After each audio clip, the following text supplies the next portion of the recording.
સુરેન્દ્રનગરના લખતરમાં આંગણવાડીમાં અને આરોગ્ય વિભાગમાં ફરજ બજાવતી આશા વર્કર બહેનોએ સરકાર સામે વિરોધ નોંધાવ્યો હતો।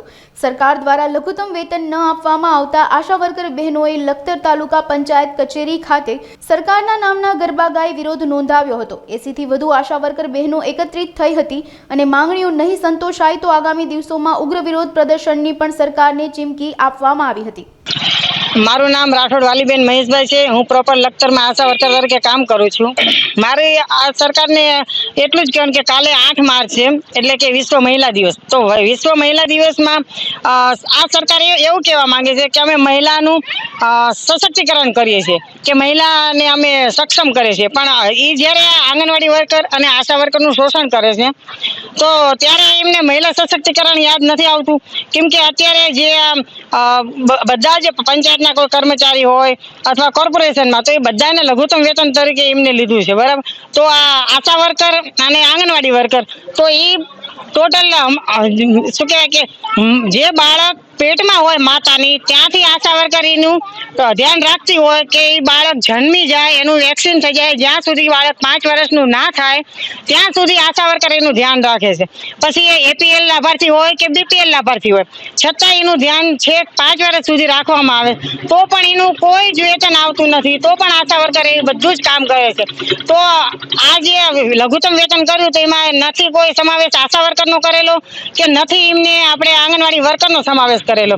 અને સમજતા પણ તમે એમ કહો કે તો હોમગાર્ડને પણ 450 રૂપિયાનું વેતન આપવામાં આવે છે, તો આશા વર્કર તો 60 રૂપિયા।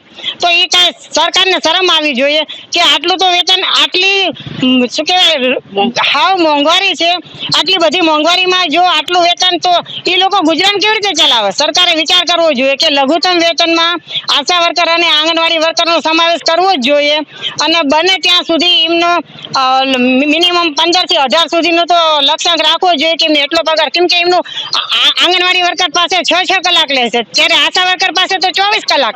રાત્રે પણ જો ડિલિવરી વાળા ફોન કરે તો આશા વર્કરને જવું જ પડે છે, બરાબર। તો એમાં પણ એ ના નથી પાડી શકતા। અને રહી વાત કે મોબાઈલની, તો મોબાઈલ તો અમારો ઓનલાઈન સ્વિચ ઓફ તો ક્યારે અમે કરી જ નથી શકતા, કેમ કે અમારા અધિકારીઓ અમને તરત જ બોલે છે।